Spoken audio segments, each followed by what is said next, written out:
E aí, pessoal, vou mostrar aqui, dentro da anatomia e da fisiologia, da fisiopatologia de algumas características de Ler-Dort, para ver se fica um pouco mais claro sobre alguns aspectos, algumas lesões e tal. Eu falei sobre, primeiro, disfunções que são osteoneuromioarticulares, né? Então vamos caracterizar o seguinte: aqui você está vendo o esqueleto. Vamos usar, por exemplo, aqui o ombro, o punho. Então aqui no esqueleto eu tenho ossos articulados. E aí vamos adicionar alguns tecidos, né? Então, por exemplo, em uma articulação, ó, quando eu falo osteoarticular, né? Então se eu tirar aqui, a gente tem cartilagens articulares. Aqui tem cartilagem, aqui tem cartilagem, aqui tem uma cápsula articular, né? Então essa cápsula ela envolve a articulação, mantendo um líquido sinovial dentro, que melhora o deslizamento dessa articulação. Então aqui a gente tem osteoarticular, certo? Então as articulações estão envolvidas. Se a gente adicionar aqui o sistema nervoso, a gente vai achar o sistema nervoso periférico tomando lugar no que a gente está falando aqui. Então, tudo que está em amarelo são nervos, tá? Nervos que vão se derivando, ficando de nervos mais um diâmetro maior, nervos mais volumosos a menos. E aí você tem estruturas nervosas, como nesse caso aqui o nervo mediano, que é um elemento de interesse nessa questão de Ler-Dort, né? Eu vou colocar transparente aqui esse retináculo, e aí você vai ver o nervo mediano que está em azul passando ali por baixo do retináculo dos flexores, que é essa estrutura aqui, né? Que está aparecendo como extensores, mas são aqui os extensores, aqui os flexores, aqui os flexores, e ele passa ali embaixo. Se a gente adiciona o sistema muscular, o que a gente vai achar agora aqui é, por exemplo, o músculo está aqui, ó. Esse aqui é o flexor supercial dos dedos. Então, ele está preso aqui em cima, certo? Nessa estrutura aqui, ó, no húmero. Então você tem ali o epicôndilo, é da epicondilite. Então, esse músculo está aqui, ele está preso aqui e vai até os dedos. Quando ele contrai, ele diminui esse ventre muscular aqui e traciona os dedos para cima. Então, assim que ocorre a movimentação. Esses tendões, leia-se que tendão é aquilo que prende músculo em osso. Então, você tem um ventre muscular, aqui tem um tendão prendendo na origem, aqui tem um tendão prendendo na inserção. E aí você percebe que esses tendões, ó, eles estão passando naquela mesma região em que o nervo mediano está. Então, ó, o nervo mediano está ali, vou aproximar de novo, ó. O nervo mediano está aqui, e ele está passando, vou tirar o palmar longo daqui, e aí você vê o nervo mediano passando junto com os tendões. É isso que caracteriza uma disfunção osteoneuromioarticular. Então, mio de músculo, ósteo de osso, articular de articulação e neuro de nervo.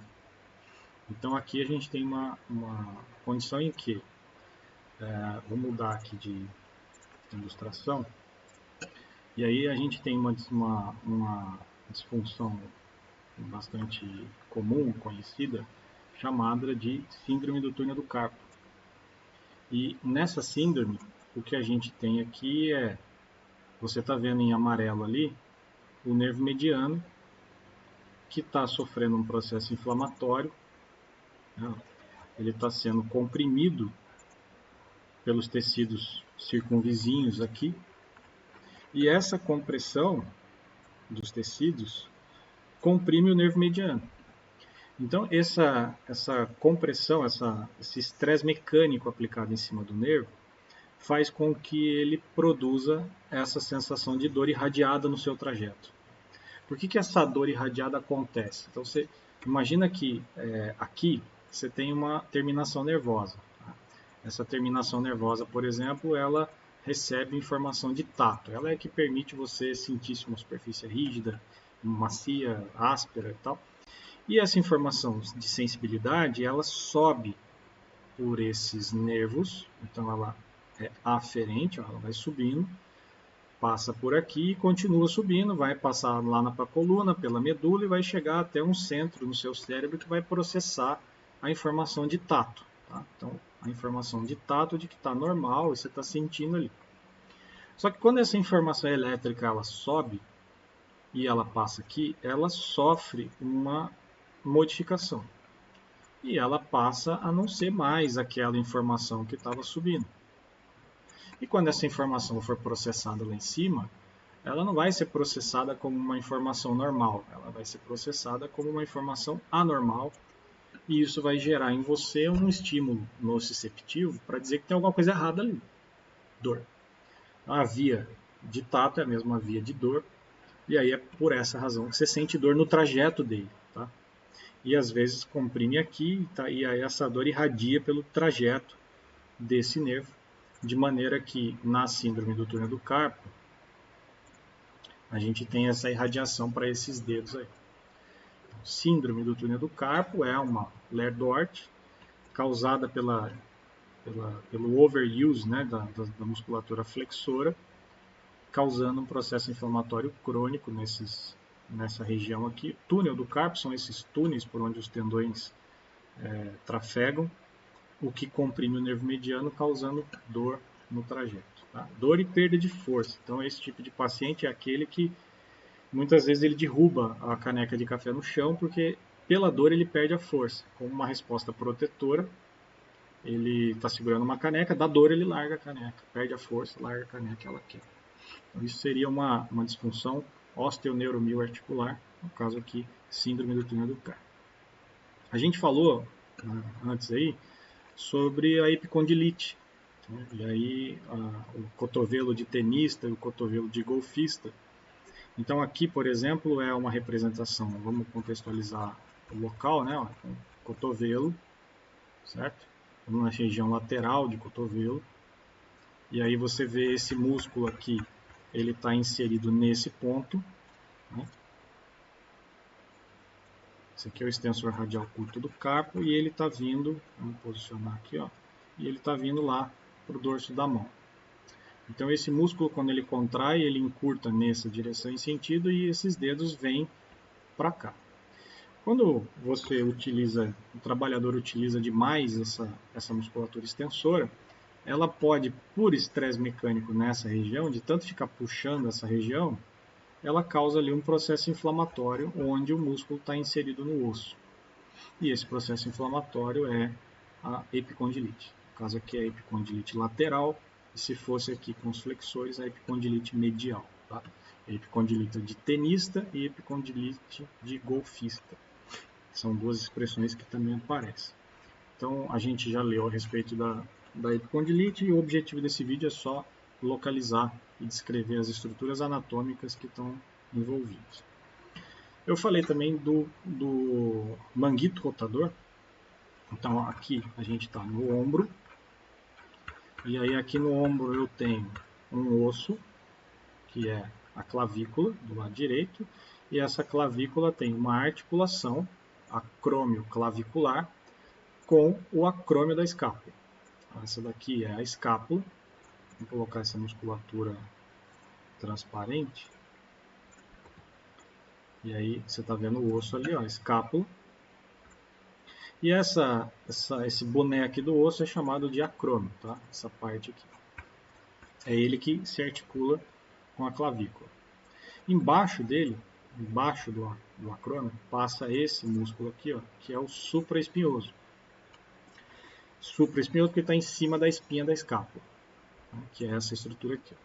Então, esse supraespinhoso, nesse formato que você está vendo aqui, ó, de ventre muscular, quando ele contrai nessa direção em sentido aqui, ó, ele traciona, portanto, esse ponto de inserção dele aqui e faz com que o braço abduza. Então, ele faz um movimento de elevação lateral, né, do braço, faz um movimento de abdução. Por isso que o paciente que tem lesão de manguito rotador, principalmente de supraespinhoso, ele não consegue manter o braço em abdução durante a atividade de trabalho. Mas a gente tem então o supraespinhoso. Como é que eu faço para mostrar isso aqui?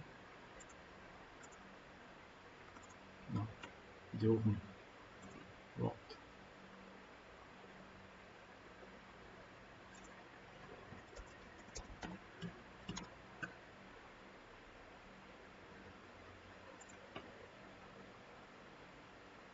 Vamos de novo. Na musculatura. Então você tem o supraespinhoso, infraespinhoso ou infraespinhal, redondo menor, subescapular. Na frente aqui, só que na frente da escápula e profundamente ao tórax. Tem músculos que se relacionam nessa condição, que é o bíceps braquial. Então você tem bíceps cabeça longa e cabeça curta, se inserindo em regiões um pouco diferentes aqui no complexo do ombro, mas que participam de alguns movimentos relacionados à flexão de ombro e à flexão de cotovelo. Na lesão de manguito rotador, o paciente tem problema com rotação externa e abdução. Aqui no supraespinhoso ele tem problema com abdução de ombro. E aqui a gente tinha falado de bursites, né? Então você está vendo aqui, ó, uma bursa, outra bursa. Essa aqui é a bursa subacromial. A gente falou que a bursite é muito comum no ombro. Então você vê que ela fica exatamente, ó, como um coxim, né? Como uma almofada entre uma estrutura óssea, né? E o tendão do músculo que fica correndo aqui embaixo. Então, quando você tem movimento repetitivo aqui, você também pode criar um processo inflamatório nessa estrutura, que é uma bolsa sinovial, e aí caracterizaria o que foi chamado de bursite lá. Aqui, ó, se eu tirar essa bursa, você vai perceber que essa imagem está representando aqui uma ruptura do tendão do supraespinhoso, certo? Então, é uma lesão, ele fala que é uma lesão músculo-esquelética ali, né, dessa inserção, e ele pode ser, como ele fala aqui, ele pode ser lesionado por overuse ou doença. Então, ele pode ser lesionado aqui pelo esforço excessivo, incluindo movimento repetitivo que leva à fadiga, daí com o esforço ele não tem resistência à fadiga e não tem ações de equilíbrio muscular, de sinergismo muscular, e a ruptura é uma lesão possível. No caso da lombar, a gente tinha falado de lombociatalgia, lombalgia, ciatalgia e lombociatalgia. Então, nessa representação aqui, o que a gente tem é uma vértebra lombar. Essa aqui é a quarta vértebra lombar, essa daqui de baixo é a quinta vértebra lombar, essa aqui de cima é a terceira vértebra lombar.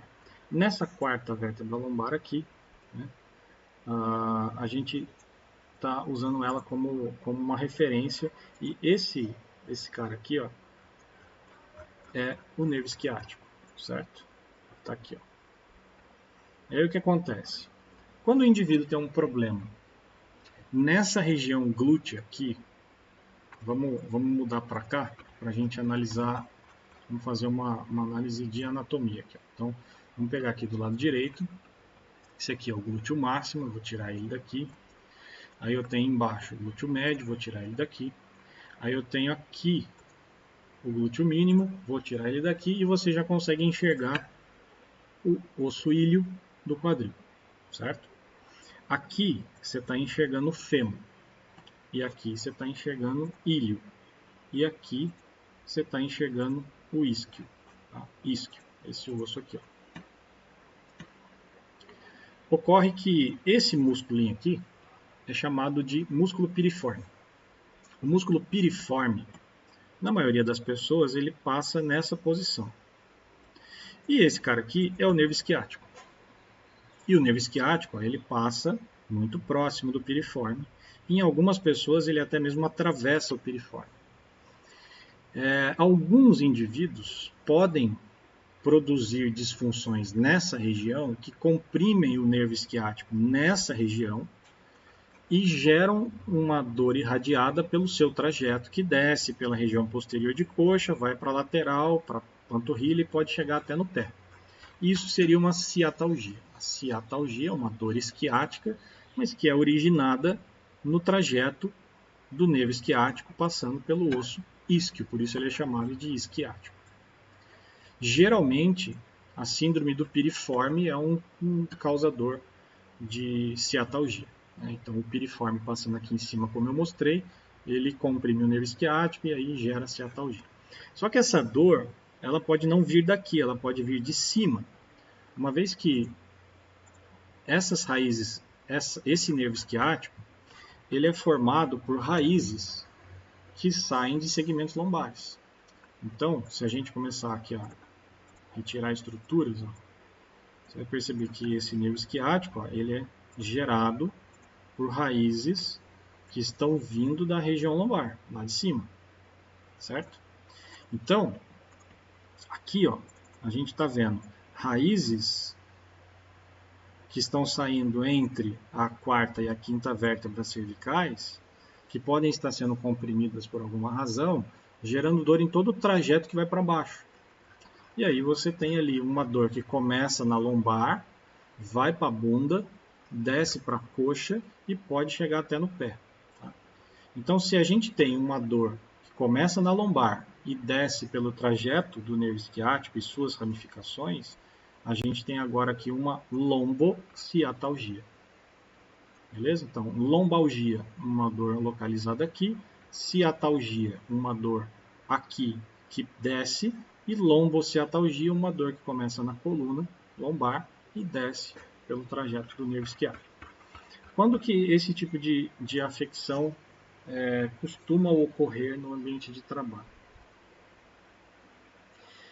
Se o paciente tem uma lombociatalgia, existe uma chance muito grande dele ter um problema discal. Então aqui a gente está vendo a imagem de uma vértebra que está em azul. Essa daqui no caso é a mesma quarta vértebra lombar.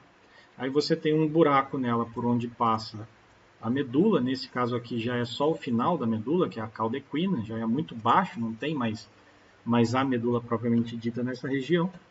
E da medula, né, saem raízes nervosas para os dois lados, num espaço aqui que a gente pode chamar de forame de conjugação, que é um espaço formado pelo buraco da vértebra de cima com a vértebra de baixo, então por ali sai uma raiz. E aqui eu tenho um nervo espinhal. Esse aqui é o nervo espinhal L4, fica entre L3 e L4. L3 é a terceira vértebra, L4 é a quarta vértebra lombar. E aqui embaixo, o segmento que está abaixo dessa vértebra. Esse daqui é o disco intervertebral.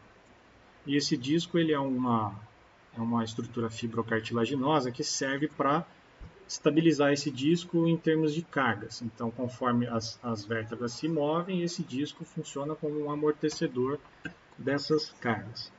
Ele tem um anel fibroso em volta, né, chamado de ânulo fibroso, e ele tem um núcleo pulposo interno, que é a parte almofadada dele, né, a parte flexível. Quando esse disco, por conta de funções... Estou gravando 10 minutos eu termino. Não, só estou gravando o pessoal da noite aqui rapidão. Quando por movimentos repetitivos no trabalho, postura viciosa, excesso de, sei lá, o cara trabalha virado para um lado ou ele faz muito esforço físico, ele começa a criar cargas viciosas mecanicamente em cima desse tecido, e esse disco ele pode se projetar para fora, e isso chamamos de protusão discal. E a protusão discal comprime raiz. Comprime raiz gera dor irradiada no trajeto daquele nervo. Quando isso se perpetua e se cronifica, né, pode romper o anel fibroso. Você rompe o ânulo fibroso e o conteúdo do núcleo do disco extravasa. Ele vaza do disco e isso aqui é chamado de hérnia de disco.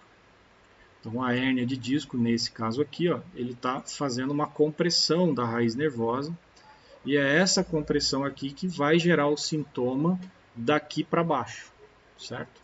Então, se está na quarta vértebra lombar, esse sintoma vai começar na região da quarta vértebra lombar e a dor vai ser irradiada para baixo, no trajeto do nervo esquiático, podendo chegar até no pé. E isso é a dor de lombociatalgia causada por uma hérnia de disco. Chique? Então aqui é uma representação do que seria uma lombociatalgia. Uma compressão de raiz nervosa aqui, ó. Então, você tem aqui uma raiz. Opa.